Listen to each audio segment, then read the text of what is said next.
Bismillahirrahmanirrahim. Assalamualaikum warahmatullahi wabarakatuh. Alhamdulillah wassalatu wassalamu ala Rasulillah wa ala alihi wa sahbihi wa mawalah wa la hawla wa la quwata illa billahi wa ba'du.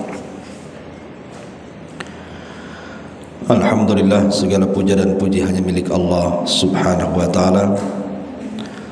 Salawat dan juga salam kita hadiahkan kepada Rasul kita Nabi besar Muhammad sallallahu alaihi wa ala alihi wasallam.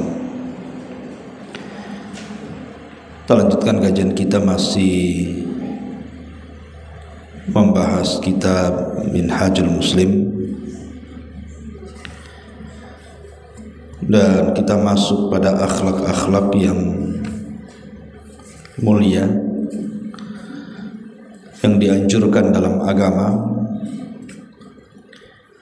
Kemarin kita sudah membahas tentang akhlak kesabaran,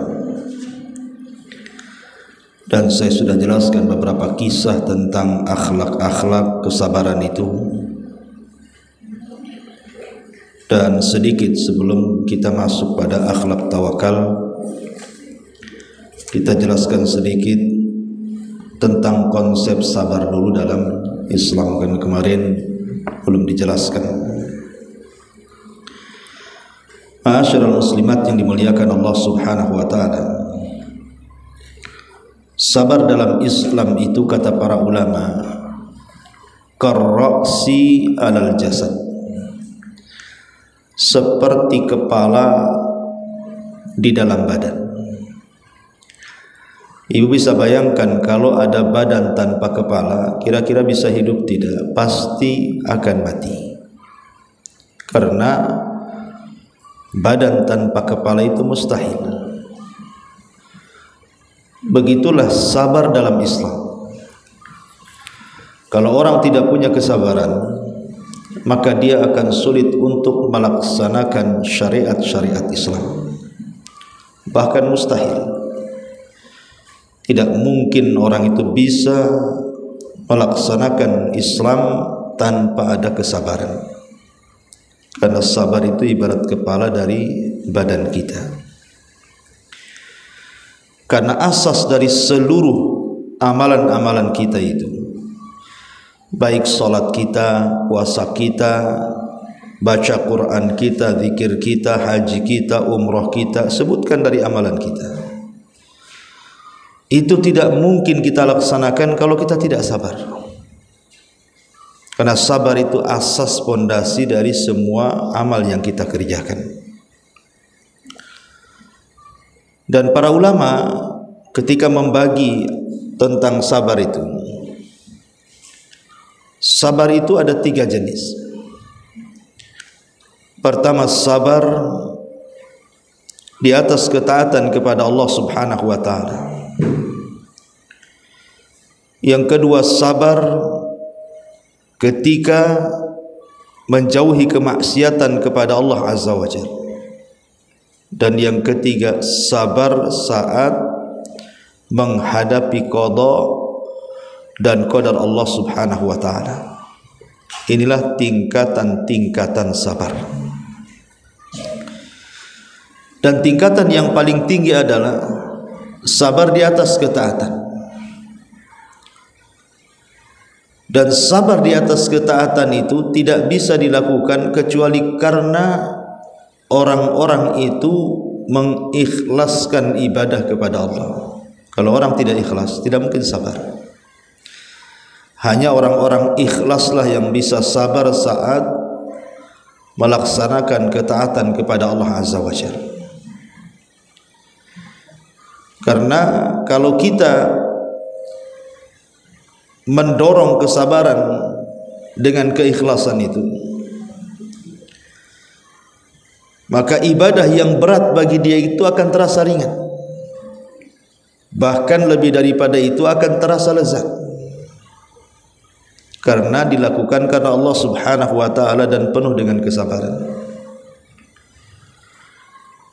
Karena kalau orang tidak sabar dalam melaksanakan ibadah, seperti ibadahnya orang munafik yang Allah Subhanahu wa taala katakan mereka tidak tegak untuk melaksanakan salat illa wahum kusala, kecuali mereka malas. La yadhkurunallaha illa qalila, tidak mengingat Allah kecuali sedikit. Itulah orang munafik. Kenapa mereka malas untuk salat, malas untuk ibadah, tidak banyak berzikir kepada Allah Azza wa Jalla, suka mengakhir-akhirkan salat? Karena mereka tidak ada kesabaran. Orang munafik itu tidak punya sabar. Kenapa tidak punya sabar? Karena tidak ada keikhlasan. Ibadahnya bukan karena Allah, ibadahnya karena selain Allah. Yura'unan nas, mereka hanya ingin dipandang manusia saja.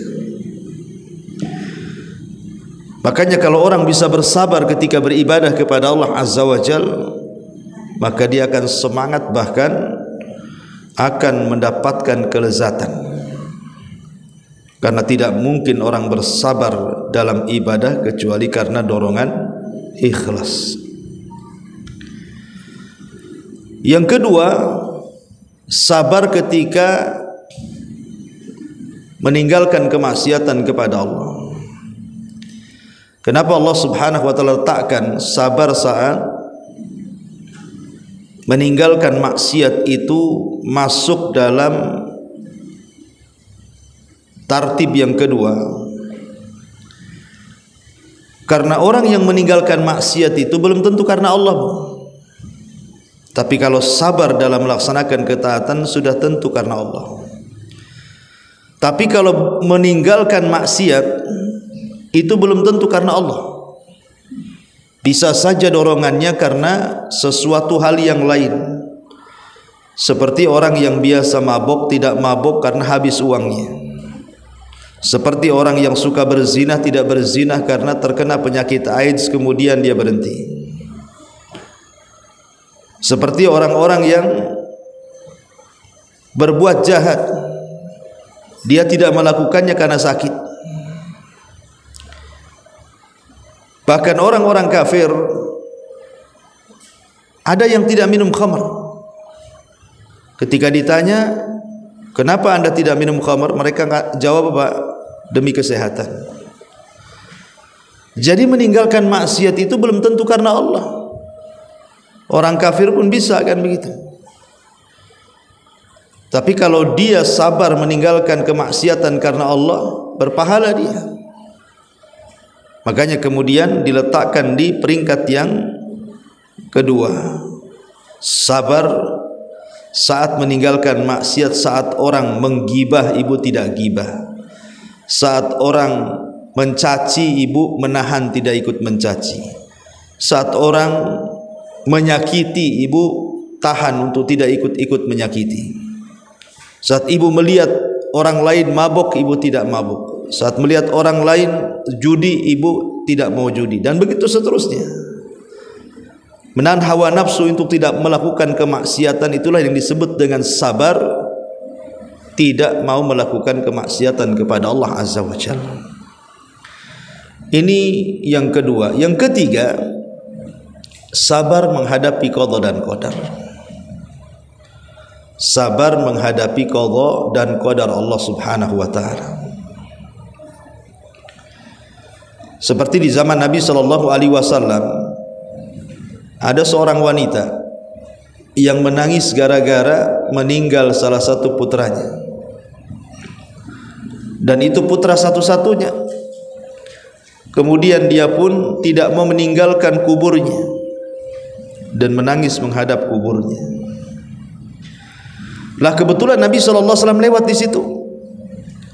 Kemudian kata Nabi SAW, ittaqillah ya ummah, bertakwalah kau kepada Allah. Tidak boleh melakukan seperti itu, karena itu termasuk niyaha alal mayyit, tidak terima dengan kematian si mayat, menolak takdir, itu tidak boleh.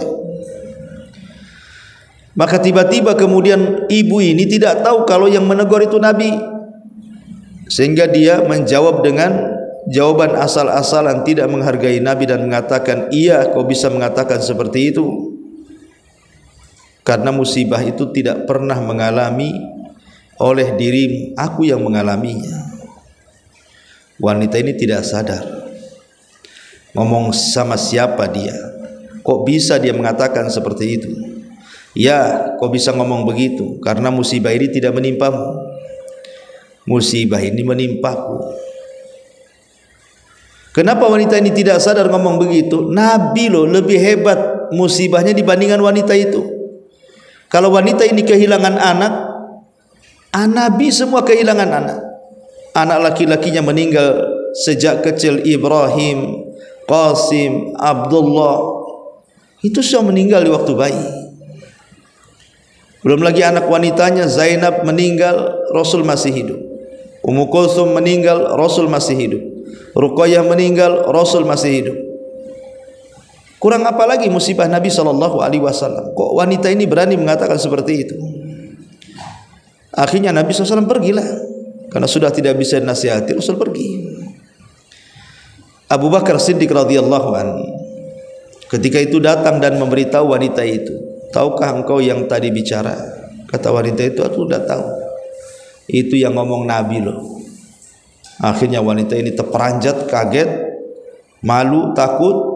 Kemudian dia mengejar Nabi SAW sampai di rumahnya, dan didapati rumah Nabi itu tidak ada satpamnya, tidak ada sekuritinya. Sehingga wanita ini meminta maaf kepada Nabi SAW akan ucapannya. Maka Nabi SAW hanya mengatakan, inna sabra fi sadmatil ula. Sesungguhnya sabar itu dikatakan sabar kalau dia bisa sabar dalam pukulan musibah pertama kali. Ketika ibu dapat musibah hari ini, ibu bisa sabar, itulah sabar. Kalau sabarnya setelah 1 minggu, itu bukan sabar, dah kadong tuh namanya. Jadi sabar itu kata Nabi SAW, dikatakan sabar kalau dia bisa sabar menghadapi musibah saat turunnya musibah kali itu. Inna sabra fi sadmatil ula. Sabar itu dikatakan sabar dalam ujian yang pertama. Itulah yang disebut dengan sabar menghadapi qada dan qadar. Ma'asyiral muslimat yang dimuliakan Allah Azza wa Jalla, dan tiga-tiganya penting. Sabar ketika melaksanakan ketaatan seperti Nabi Allah Daud alaihi salatu wassalam, dihabiskan malamnya dengan qiyamul lail sehingga terkenal solat malamnya Nabi Daud. Kemudian siangnya dia berpuasa sehingga dikenal dengan puasa Nabi Daud. Itu namanya sabar di atas ketaatan. Kemudian sabar saat meninggalkan kemaksiatan seperti kisahnya Nabi Yusuf saat digoda oleh Zulaiha.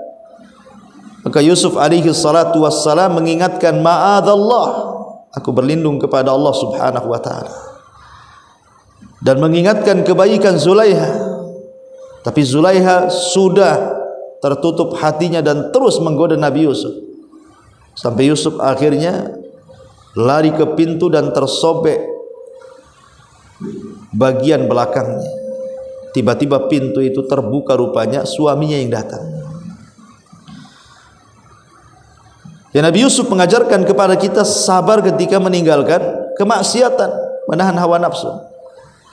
Begitu juga sabar ketika menghadapi qada dan qadar Allah Subhanahu wa taala. Dan Nabi SAW sudah mengalami semuanya. Sudah mengalami semuanya. Menggabungkan sabar di atas ketaatan, menggabungkan sabar ketika meninggalkan kemaksiatan, dan menggabungkan sabar di antara qada dan qadar Allah Subhanahu wa taala. Terutama yang terakhir, bagaimana Nabi SAW diberikan ujian itu luar biasa. Lahir saja Nabi sudah yatim, kemudian disusukan jauh dari ibundanya di tempat Halimah Sa'diyah. Kemudian setelah itu dirawat, ibunya meninggal, dirawat oleh kakeknya. Hanya 2 tahun kakeknya meninggal. Kemudian dirawat oleh pamannya. Pamannya hidup serba kekurangan, sehingga di usia remaja Nabi SAW sudah pontang-panting mencari uang dengan menjadi penggembala kambing. Kemudian diangkat beliau jadi Nabi. Banyak orang-orang yang kemudian menghina Nabi, mencaci, memaki, mengatakan Nabi gila, Nabi tukang sihir. Dikatakan Nabi SAW dukun, tukang tenun, pemecah belah, perangkai syair dan macam-macam. Belum lagi disakiti secara fisik. Kemudian Nabi SAW harus diusir dari Mekah, kemudian hijrah ke Madinah. Kemudian di kota Madinah istrinya difitnah berzina dengan Safwan ibn Mu'attil. Tersebarlah fitnah kepada keluarga Nabi SAW. Dan begitu seterusnya. Tapi Nabi SAW adalah Nabi yang luar biasa, mengajarkan kepada kita bagaimana cara menghadapi hidup. Sehingga kita sebagai umatnya, Bu, kalau ibu dapat musibah, sebutkan apapun musibahnya. Coba lihat musibah Nabi. Pasti yang ibu rasakan pernah dirasakan Nabi, dan Nabi mengajarkan bagaimana cara solusi menghadapinya. Menghadapi dengan cara sabar di atas qada dan qadar Allah Subhanahu wa taala.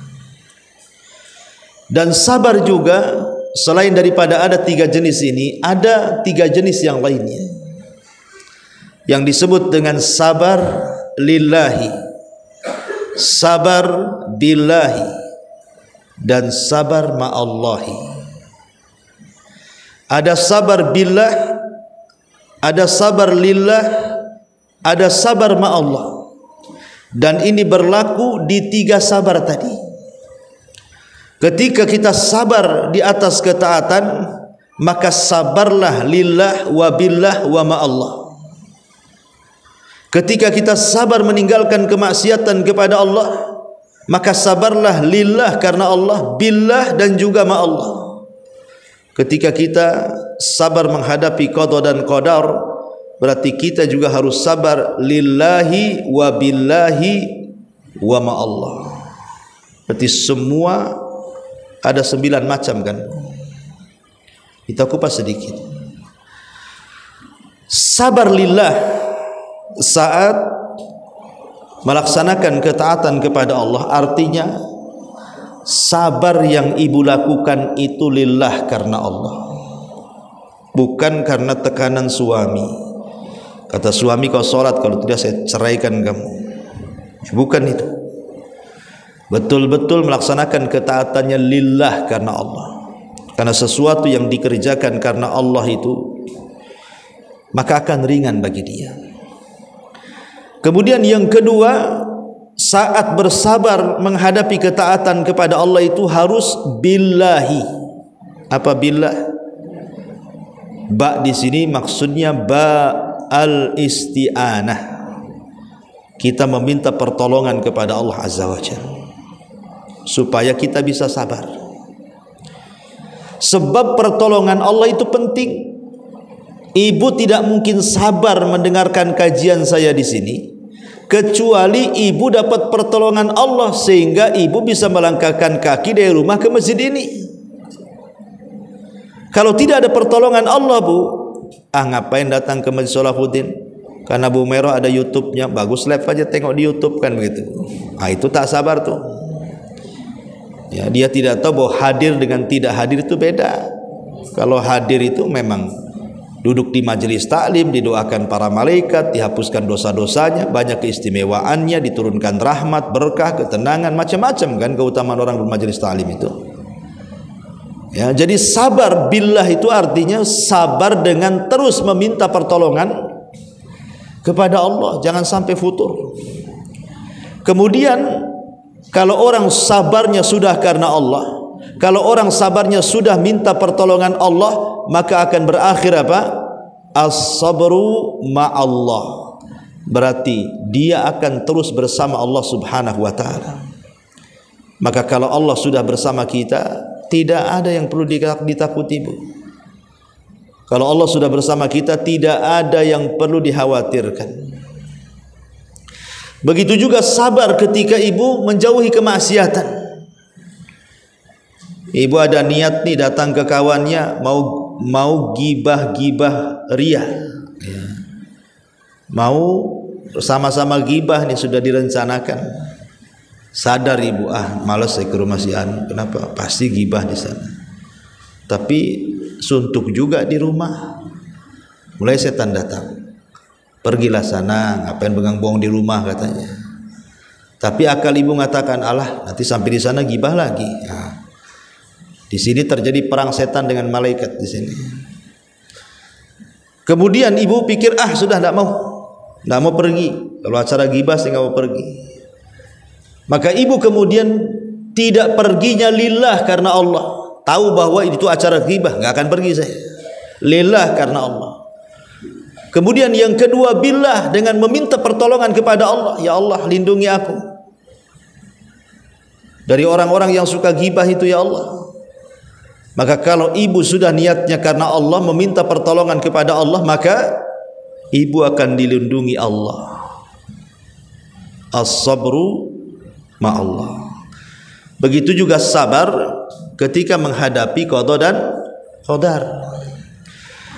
Kalau ibu saat menghadapi qada dan qadar, mungkin berupa musibah kesehatan sakit, mungkin berupa ekonomi akhirnya gulung tikar, mungkin boleh berupa pekerjaan kena PHK, mungkin boleh jadi karena kenakalan, mungkin ujian dari anak-anak, keluarga, orang tua dan tetangga, macam-macam ujian itu.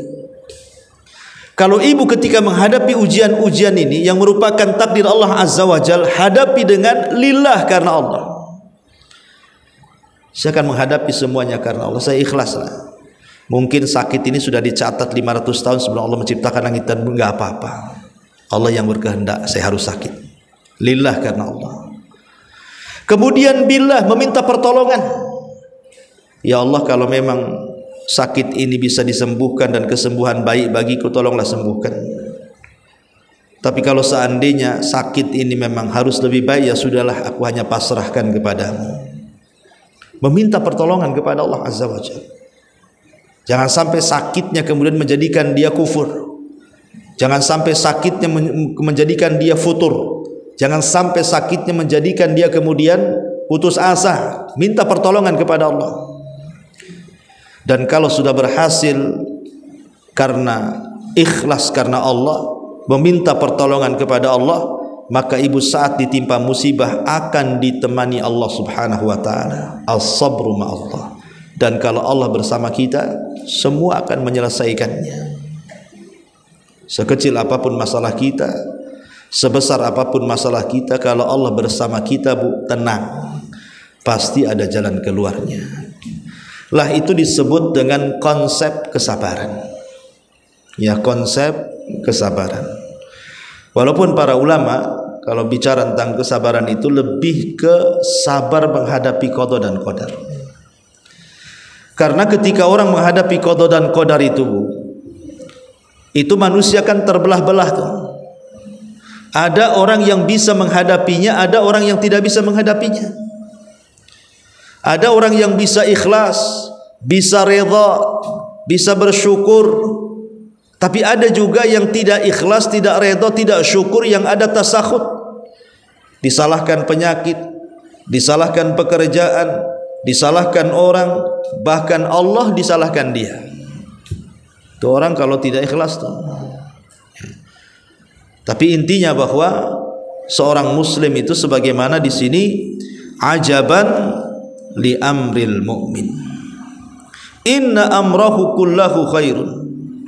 Wa laysa dzalika li ahadin illa lil mu'min. In asabathu sarra syakara fakana khairan lahu wa in asabathu dharra sabara fakana khairan lahu. Sungguh menakjubkan perkaranya seorang yang beriman, semua perkaranya dianggap baik sama dia, dan itu tidak mungkin terjadi kecuali kepada seorang mukmin. Kalau ditimpa kebaikan dia bersyukur dan itu baik bagi dia. Kalau ditimpa kemadaratan dia bersabar, itu pun dianggap baik bagi dia.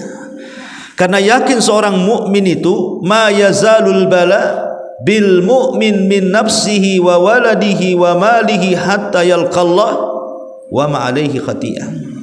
Seorang mukmin itu pasti yakin tidak henti-hentinya ujian menimpa seorang mukmin pada dirinya, pada anaknya, pada hartanya, sampai dia berjumpa dengan Allah dalam keadaan semua dosanya diampuni. Itulah keyakinan kita seorang mukmin, sabar dan sabar ketika menghadapi ujian dari Allah Subhanahu wa taala. Inilah sebagai tambahan kajian kemarin. Kita masuk pada pasal ke-3. Akhlak bertawakal kepada Allah Subhanahu wa taala. Allah Subhanahu wa taala berfirman di sini, wa 'alallahi fatawakkalu in kuntum mu'minin. Dan hanya kepada Allah lah hendaknya kalian bertawakal jika kalian benar-benar orang yang beriman. Dan Allah juga mengatakan tadi surah Al-Maidah ayat 2, di surah At-Taghabun ayat 13-nya kurang lebih, wa 'alallahi falyatawakkalul mu'minun. Dan hendaklah orang-orang yang mukmin bertawakal kepada Allah Subhanahu wa taala. Sebagaimana biasa, sebelum saya jelaskan apa itu tawakal, kita akan menjelaskan beberapa kisah tentang tawakal dulu, supaya makin paham apa itu tawakal. Ma'asyiral muslimat yang dimuliakan Allah Subhanahu wa taala, tawakal itu artinya menyerahkan semua urusan kita kepada Allah Subhanahu wa taala dengan berusaha mendatangkan sebab-sebabnya. Itulah tawakal. I'timadul qalbi 'ala Allah ma'al asbab. Menyandarkan hati kepada Allah dengan tidak melupakan sebab. Manusia dengan tawakal ini terbagi menjadi dua. Manusia dengan tawakal ini terbagi menjadi dua kelompok. Kelompok yang pertama adalah kelompok yang betul-betul hatinya menyandarkan diri kepada Allah. Segala urusan dia serahkan kepada Allah. Semua masalah diserahkan kepada Allah.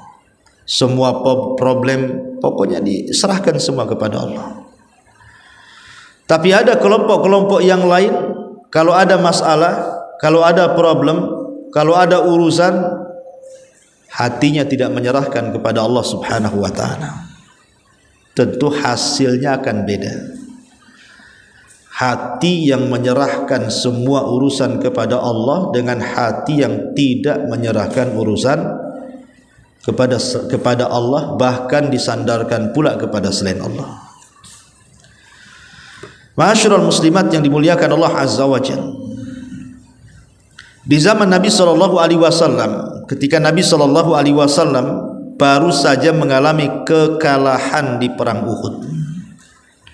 Nabi kalah di perang Uhud, Bu. Ya, namanya Nabi juga manusia, bukan malaikat. Kalau perang kadang menang, kadang kalah, kan itu manusiawi. Tapi di perang Uhud ini sempat kacau, Bu, karena Nabi SAW itu sampai diisukan meninggal. Bahkan gigi gerhamnya sampai pecah, pipinya terkena serpihan helm perang, dan Nabi penuh dengan luka. Bukan hanya Nabi, hampir semua sahabat penuh dengan luka. Lah ketika kemudian kaum muslimin mengalami kekalahan di perang Uhud, baru saja mereka kemudian sampai di kota Madinah, belum pun mereka beristirahat, luka-luka mereka masih menganga, belum pun diobati. Tiba-tiba ada kabar kepada Rasul bahwa Abi Sufyan yang ketika itu masih kafir, belum masuk Islam, akan membawa pasukan lebih besar dibandingkan pasukan Uhud. Pasukan di Uhud saja sudah merepotkan Nabi, bahkan Nabi dan sahabat kalah. Ini ada isu ada pasukan yang lebih besar daripada pasukan di Uhud, yang dipimpin oleh Abu Sufyan yang ketika itu masih musyrik, untuk menyerang Madinah. Coba bayangkan, Kalau kita yang di posisi mereka, menggigillah kita. Sudah kalah mau diserang lagi dengan pasukan yang lebih besar kan itu. Tetapi Nabi SAW mengajarkan tawakal kepada para sahabat. Dan itu disebutkan di dalam Al-Quran, alladzina qala lahumun nasu innan nasa qad jama'u lakum fahsyauhum fazaduhum imanan wa qalu hasbunallah wa ni'mal wakil. Yaitu orang-orang yang mentaati Allah dan Rasulnya, yang kepada mereka ada orang-orang yang mengatakan sesungguhnya manusia telah mengumpulkan pasukan besar untuk menyerangmu, karena itu takutlah kalian kepada mereka. Maka perkataan itu menambah keimanan mereka, dan mereka pun menjawab, cukuplah Allah sebagai penolong dan Allah sebaik-baik pelindung. Nabi mengajarkan tawakal. Katakan wahai para sahabat, kalau memang ada pasukan yang lebih besar yang datang daripada pasukan Uhud, walaupun kita kalah di Uhud, hasbunallah wa ni'mal wakil. Cukup Allah sebagai penolong, cukup Allah sebagai pelindung. Maka para sahabat bertambah keimanan mereka dan siap tempur walaupun baru kalah. Subhanallah. Akhirnya apa yang terjadi? Ketika Rasul dan sahabat menyandarkan urusan kepada Allah, musuh itu hanya gertak saja, tak datang pun ketakutan. Ya. Itulah kemudian kalau urusan diserahkan kepada Allah. Tapi kalau urusan diserahkan kepada selain Allah, seperti kisah siapa? Kisahnya putra Nuh. Saat Nuh alaihi salam diperintahkan Allah, Nuh naik ke perahu, ke atas perahu, bawa tuh orang-orang yang beriman, binatang-binatang berpasang-pasangan. Sebentar lagi tupan akan datang. Akhirnya Nuh pun membawa keluarganya yang beriman, binatang-binatang sepasang-pasang. Kemudian datang banjir. Mulailah perahu itu diangkat banjir. Dari kejauhan Nuh melihat putranya Kan'an yang kufur, yang ikut agama ibunya. Maka Nuh tiba-tiba selaku bapak masih ada insting sayang sama anaknya. Perahu itu akhirnya mendekati Kan'an dan mengatakan, wahai Kan'an, irkab ma'ana, naik nak ke perahu biar kau selamat. Tapi Kan'an malah mengatakan, qala sa'awi ila jabalin ya'simuni minal ma'. Aku akan mencari perlindungan ke gunung yang dapat memeliharaku dari air bah yang besar itu. Lihat, anaknya Nuh bersandar kepada siapa? Kepada gunung. Memang gunung itu makhluk yang kuat dibandingkan kita, Bu. Tapi gunung itu makhluk Allah. Sekuat-kuatnya gunung tidak bisa melindungi orang, karena gunung itu ciptaan Allah. Ya, memang gunung itu makhluk kuat di bumi ini. Tidak ada makhluk yang lebih kuat dibandingkan gunung di bumi ini. Tapi sekuat-kuat gunung, tetaplah gunung itu makhluk. Makanya ketika Kan'an menyandarkan kepada gunung, sa'awi ila jabalin ya'simuni minal ma'. Enggak mau aku naik ke perahumu, katanya. Aku akan mencari perlindungan ke gunung, dia mengatakan, yang dapat menjagaku dari air besar itu. Maka Nuh menasihati, anakku la asimal yaum min amrillah. Tidak ada nak yang selamat dari azab Allah hari ini. Tidak ada illa man rahim, kecuali orang yang Allah sayangi saja. Tapi Kan'an tetap menyandarkan hatinya ke gunung. Apa yang terjadi? Wahala bainahumal mauju fakana minal mughraqin. Maka jadilah datang gelombang besar menjadi penghalang antara keduanya, maka anak itu termasuk orang-orang yang ditenggelamkan Allah. Lihat, ketika Nabi dan para sahabatnya tawakal kepada Allah, menyandarkan hati kepada Allah, ditolong dari musuh-musuhnya. Tapi ketika putra Nuh tidak menyandarkan hatinya kepada Allah, disandarkan pula ke gunung. Apa yang terjadi? Binasa dia. Maka jangan pernah menyandarkan sesuatu kepada selain Allah. bersandar ke dukun, bersandar ke jimat, bersandar ke tempat-tempat keramat, kan itu. Bersandar ke penguasa, bersandar ke pejabat, bersandar ke polisi, bersandar ke makhluk itu. Kalau disandari, ia kalau kuat sandarannya. Kalau yang disandari tidak kuat, roboh kita dibuatnya. Bersandar kepada presiden, selesai jadi presiden, hilang sandarannya. Bersandar ke polisi, habis purnawirawan, hilanglah kekuatannya. Bersandar kepada orang kaya, ketika dia bangkrut, hilang pula tenaganya. Dan begitu seterusnya. Tidak ada yang pernah kokoh, tidak ada yang pernah kekal kalau sandaran itu diberikan kepada selain Allah Azza wa Jalla. Ma'asyiral muslimat yang dimuliakan Allah Azza wa Jalla, di zaman Imam Dhahabi, Imam Dhahabi menceritakan dalam kitabnya Syiar A'lamin Nubala. Jadi satu hari dia menceritakan, lupa yang diceritakannya siapa, orang soleh lah pokoknya, ini ulama soleh. Karena Imam Dhahabi itu menceritakan ulama-ulama dalam kitabnya itu. Jadi ada seorang alim besar, dia sedang berjalan-jalan, tiba-tiba ada masjid. Maka dia masuk ke dalam masjid, kemudian dia melaksanakan sholat. Di dalam masjid itu dia melihat ada anak usianya 10 tahun, Bu. 10 tahun, tapi sholatnya luar biasa. Anak 10 tahun kan belum balik kan, Bu. Ya, anak SD baru kelas 2, ya kan. Jadi atau kelas 3 lah. Jadi anak ini sholat dengan sangat khusyuknya, dengan sangat tartilnya, dengan sangat lamanya, seolah-olah nggak yakin dia anak kecil itu. Bisa anak kecil kalau sholat itu kan kayak ayam patuk, ya bukan? Ayam dikasih beras, tuk tuk tuk tuk, selesai. Kadang-kadang nggak pikir rakaat dia. Imam ikut salam padahal baru 1 rakaat tuh. Itu anak-anak kan, Bu, ya. Tapi ini enggak, anak ini serius sholatnya. Betul-betul sholat dia. Bahkan khusyuknya melebihi orang tua. Jadi sang alim ini heran, kok ada anak kecil bisa sebagus itu sholatnya. Mulailah didekati. Nah, ibnu man anta, anak siapa kamu ini? Kata ulama ini, siapa yang mengajari sholatmu seperti itu? Katanya. Kata anak ini, aku anak yatim, gak punya orang tua, gak punya ayah, gak punya bapak. Lalu saudara-saudaramu di mana? Entah di mana. Aku pun tidak punya saudara. Berarti kau hidup sendiri? Iya, aku hidup sendiri. Macam mana kau hidup? Ya, aku cari makan, cukup makan, datang ke masjid sholat. Kalau lapar aku cari makan lagi. Habis cari makan kenyang, balik lagi ke masjid sholat, katanya. Subhanallah.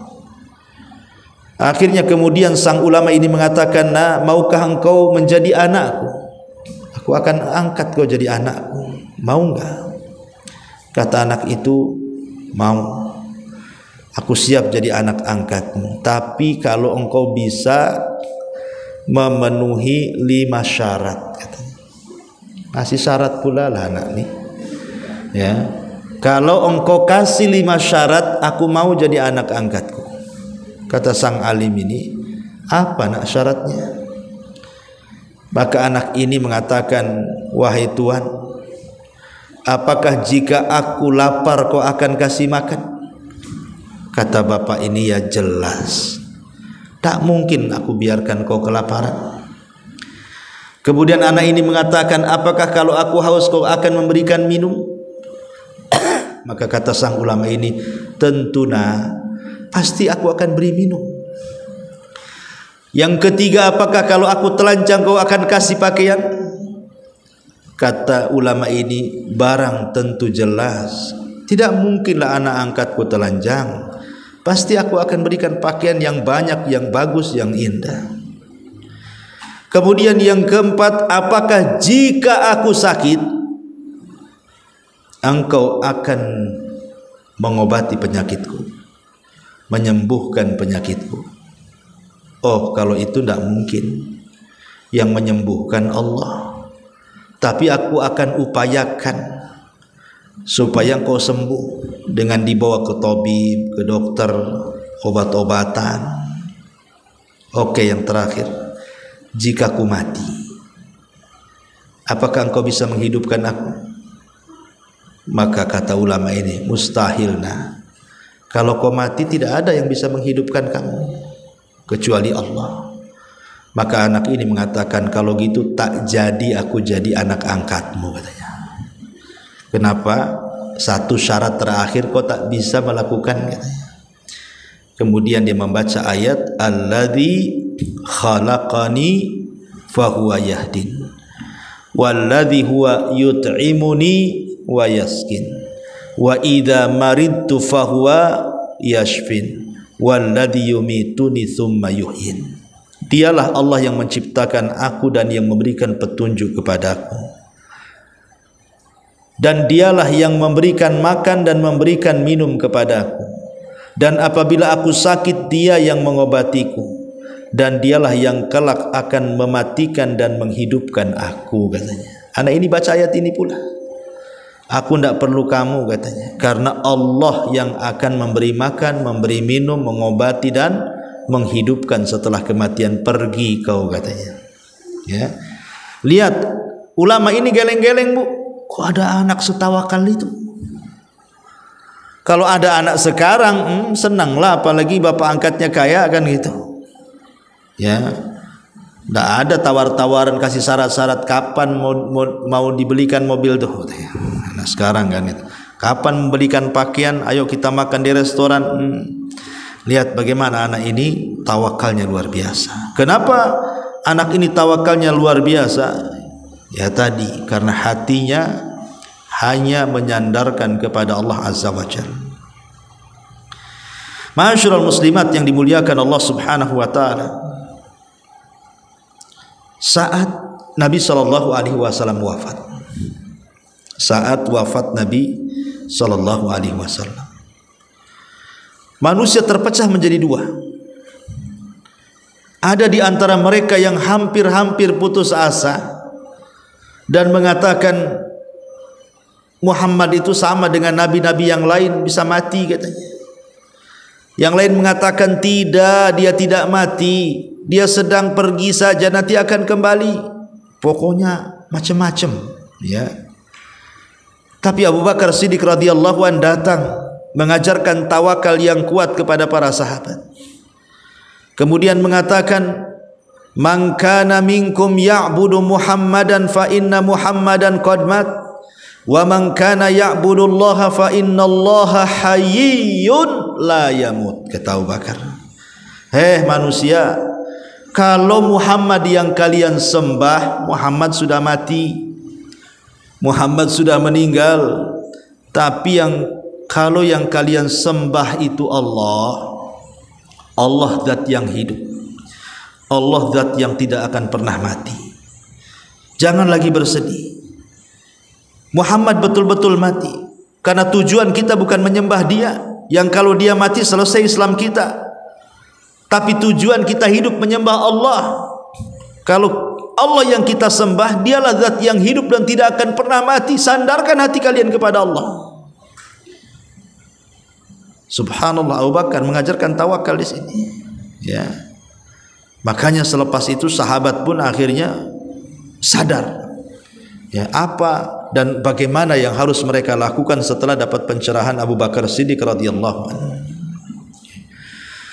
Di zaman Nabi Hud alaihi salam, Nabi Hud ini umatnya disebut kaum Ad. Dan kaum Ad itu dijelaskan dalam Al-Quran, Bu, sangat sombong. Fa amma adun fastakbaru fil ardi. Adapun kaum Ad itu kaum yang sangat sombong, sombong-sombongnya di bumi. Bahkan mereka mengatakan man asyaddu minna quwwah, tidak ada manusia yang lebih kuat dari kami, katanya. Makanya Allah mengatakan lam yukhlaq mithlahu fil bilad, makhluk yang tidak pernah diciptakan sebelumnya itulah kaum Ad. Kuat-kuat, kekar-kekar, besar-besar, tinggi-tinggi, tidak pernah ngalahin orang. Kalau perang, Bu, tidak perlu bawa pasukan, cukup ngutus 2-3 orang saja untuk menghancurkan satu kabilah, itu gampang. Orangnya raksasa, ya. besar-besar gitu ya, tinggal dilempari batu aja kan gitu, kabilah itu hancur tuh.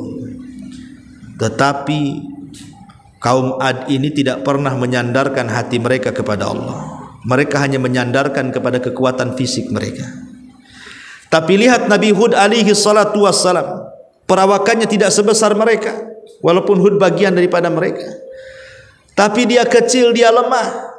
Tapi walaupun secara fisik dia lemah, dia seorang nabi yang hatinya tertambat kepada Allah, yang hatinya tawakal kepada Allah, yang hatinya disandarkan kepada Allah. Dia hanya mengatakan ketika mendapatkan ancaman dari kaum Ad itu, min dunihi fakiduni jami'an thumma la tunzarun. Dengan yang lain, sebab itu janganlah semua, jalankanlah, kata Nabi Hud, jalankanlah semua tipu daya kalian terhadapku. Jangan tunggu-tunggu lagi. Kalau kalian ingin menyentuhku, sentuh sekarang, sakiti sekarang kalau kalian sanggup. Subhanallah, kaum Ad ini kaum yang kuat-kuat, tidak bisa menyentuh kulitnya Nabi Hud. Mengambil satu helai rambut Nabi Hud aja tidak bisa. Kenapa? Karena Hud menyandarkan kepada Allah, kaum Ad menyandarkan kepada kekuatan. Lihat ujung daripada kisah kaum Ad ini, Allah binasakan mereka karena mereka tidak pernah menyandarkan kepada Allah Subhanahu wa taala. Tapi Hud menyandarkan kepada Allah, Allah selamatkan dari musibah besar itu. Nabi SAW juga saat hijrah, lihat hijrahnya Nabi itu akhtarul hijrah kan, sebahaya-bahaya hijrah. Tapi Nabi mencontohkan bagaimana tawakal kuat dan mengambil sebab. Ya, dan bukan tempatnya kita bercerita tentang hijrah Nabi. Tapi yang saya katakan bagaimana Rasul diselamatkan Allah sampai berhasil lepas dari kepungan orang-orang musyrik karena tawakalnya kepada Allah dan karena mencari sebabnya sehingga tawakalnya berhasil. Bahkan Ibrahim ketika meninggalkan Hajar dan juga Ismail di sebuah tempat yang tidak ada tanaman, tidak ada ini, tidak ada itu, matilah sebenarnya Hajar dan Ismail itu sebenarnya kalau secara logika. Tapi Hajar wanita yang tawakal. Kalau ini perintah Allah, Ibrahim tinggalkan saja, nggak apa-apa. Allah tidak mungkin menyia-nyiakan kami di sini. Betul. Setelah Ibrahim pergi ke Palestina, rupanya datang suku Jurhum menyelamatkan dua manusia mulia ini. Kemudian suku Jurhum ikut tinggal di situ pula, akhirnya jadi kampung. Mereka hidup besar, sehat. Akhirnya Ismail pun tumbuh menjadi anak yang luar biasa. Kenapa bisa hidup? Kenapa bisa seperti itu? Tawakal kepada Allah Subhanahu wa taala. Tawakal yang kuat. Dan saya akhiri dengan perkataan Imam Hasan Al-Basri. Imam Hasan Al-Basri ketika ditanya tentang rahasia zuhud, Imam Hasan Al-Basri itu kan dikenal Imamuz Zahidin, imamnya orang yang zuhud, itulah Hasan Al-Basri. Ya Imam, rahasia zuhudmu itu apa? Katanya orang. Kata Hasan Al-Basri, kalau engkau ingin zuhud, lakukan 4 perkara, katanya. Lakukan 4 perkara. Apa itu 4 perkara? Alimtu anna rizki la ya'khuduhu ghairi fatma anna qalbi. Aku tahu rizkiku tidak mungkin diambil orang, maka tenanglah hatiku. Wa alimtu anna amali la yaqumu bi ghairi. Anna amali la yaqumu bihi ghairi. Dan aku tahu bahwa amalanku tidak mungkin diwakilkan orang. Fasyugiltu bihi wahdi, maka aku yang sibuk sendirian mengumpulkan pahala dalam amalan. Wa alimtu annallaha muttali'un alayya, dan aku tahu bahwa Allah senantiasa memperhatikan diriku. Fastahyaitu an yarani ala maksiatin, aku pun malu kalau Allah sampai melihat aku bermaksiat. Wa alimtu annal mauta yantadiruni, aku tahu kematian itu sedang menungguku. Fa'adadtu zad liliqa'i rabbi, maka ku tambah bekalku karena aku tahu akan ku berjumpa dengan Rabbku. Inilah 4 perkara. Salah satunya apa? Alimtu anna rizki la ya'khudu ghairi. Aku tahu rizkiku tidak mungkin diambil orang lain, maka tenanglah hatiku. Orang kalau tawakal kuat kepada Allah, tidak mungkin khawatir dengan rizkinya.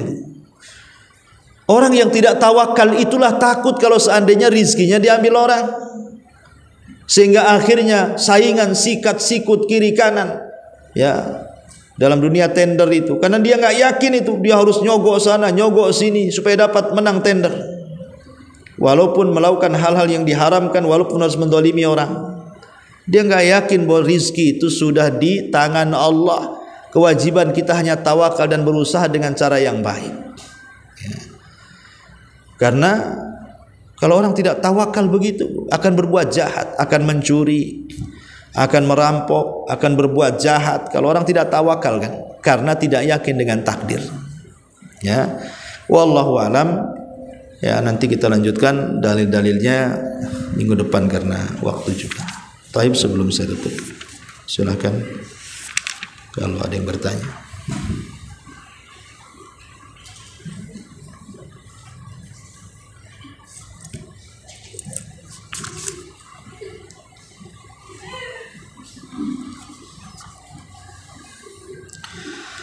Assalamualaikum Ustaz. Waalaikumsalam warahmatullahi wabarakatuh. Apakah boleh seorang anak membadalkan haji dan umroh ibunya yang sudah meninggal?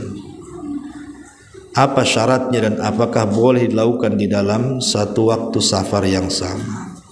Iya. Badal haji itu maksudnya haji yang masih hidup orang tuanya dan tidak sanggup. Jadi kalau orang tuanya mau haji, biaya sudah cukup, tapi kesehatan tak bisa melakukannya. Mungkin sakit, stroke, terbaring, akhirnya tidak bisa berangkat haji. Akhirnya dibadalkan, itu namanya badal haji.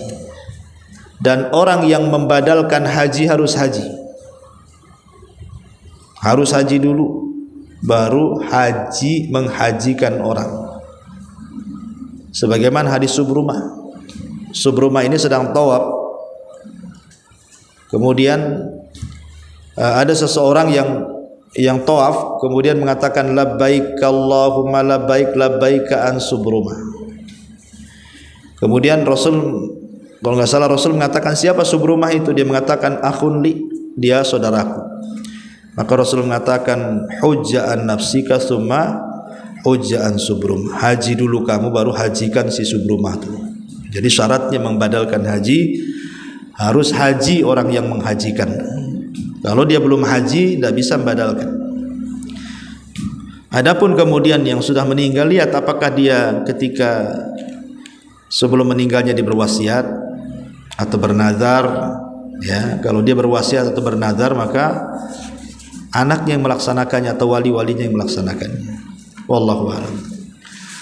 Kemudian kajian yang kita hadiri di masjid dengan yang kita hadiri di rumah itu via YouTube, mana yang lebih baik?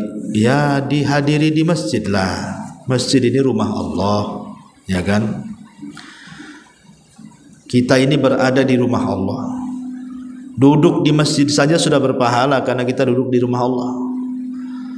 Apalagi mendengarkan kajian lebih berpahala lagi. Karena keutamaan bermajelis taklim itu berlaku yang hadir di majelis, ya, bukan yang dengar di YouTube. Dengar di YouTube baik, menambah wawasan dibandingkan didengar musik. Bagus dengar YouTube kajian, dapat pahala kan begitu.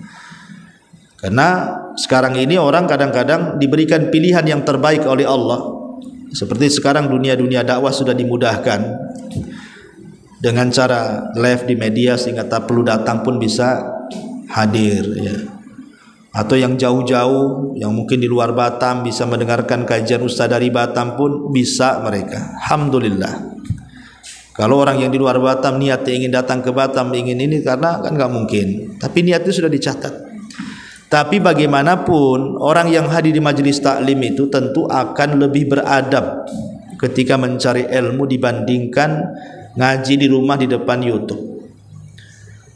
Kalau ngaji di rumah, contohlah ibu lah ngaji di rumah kan bisa baring-baring di sofa kan Bu, bisa sambil makan kacang, bisa sambil makan kerupuk jange, ya kan Bu, bisa sambil jalan dengerin dulu macam-macam. Ya, kadang-kadang sambil buang hajat keraskanlah YouTube-nya. Ya. Jadi banyak adabnya kurang. Tapi kalau di majelis taklim, Bu, kan ibu malu mau bawa kerupuk jange pun malu, ya kan? Nanti ibu makan dengar krauk. Ini yang ceramah siapa kan begitu.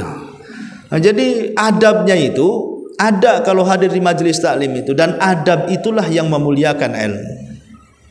Adab itu yang memuliakan ilmu. Ya, makanya pahalanya banyak orang yang hadir di majelis taklim itu. Bismillah Ustadz, apa hukum membuat tumpeng nasi kuning atau membuat lomba tumpeng? Surat untuk apa ini lomba-lomba nasi kuning, itu makan? Bisa beli pagi-pagi sarapan kan banyak nasi kuning, Bu. Wallahu alam, kalau membuat tumpeng nasi kuning ini kalau tidak ada unsur judi ya tidak apa-apa. Ya. Yang penting lomba itu jangan ada unsur judi saja. Dan hal-hal yang dibuat adalah halal. Enggak masalah. Jangan ada unsur judi dan harus barang-barangnya halal. Mungkin untuk Agustusan kan, Bu? Ya. Surat apa, ayat berapa ya Ustadz baca dengan artinya Allah yang menciptakan dan yang menghidupkan dan memberi petunjuk? Surat Ibrahim, ya. Kemudian ada apa ini? Apa benar ada salafi hizbi, apa ini, salafi sururi atau salafi asli? Dalam Islam itu tidak ada pecah-pecah, semua sama. Yang penting mengacu kepada Al-Quran dan Sunnah sesuai dengan pemahaman salaful ummah, maka itu agama yang benar. Ya, mengotak-ngotak sebuah keyakinan itu tidak benar. Karena Allah mengatakan kullu hizbin bima ladaihim farihun. Setiap kelompok itu nanti akan berbangga dengan masing-masing. Islam itu tidak kenal perpecahan. Yang memecah dari Islam itu mereka adalah ahlul ahwa, orang-orang yang mengikuti hawa nafsu, orang-orang yang mengikuti bid'ah. Adapun yang kembali kepada sunnah Rasul, kepada ajaran yang benar, tidak mungkin dia berpisah, pasti dia akan bersatu di atas kebenaran. Wallahu a'lam. Subhanaka wa bihamdika asyhadu an la ilaha illa anta astaghfiruka wa atubu ilaik. Assalamualaikum warahmatullahi wabarakatuh.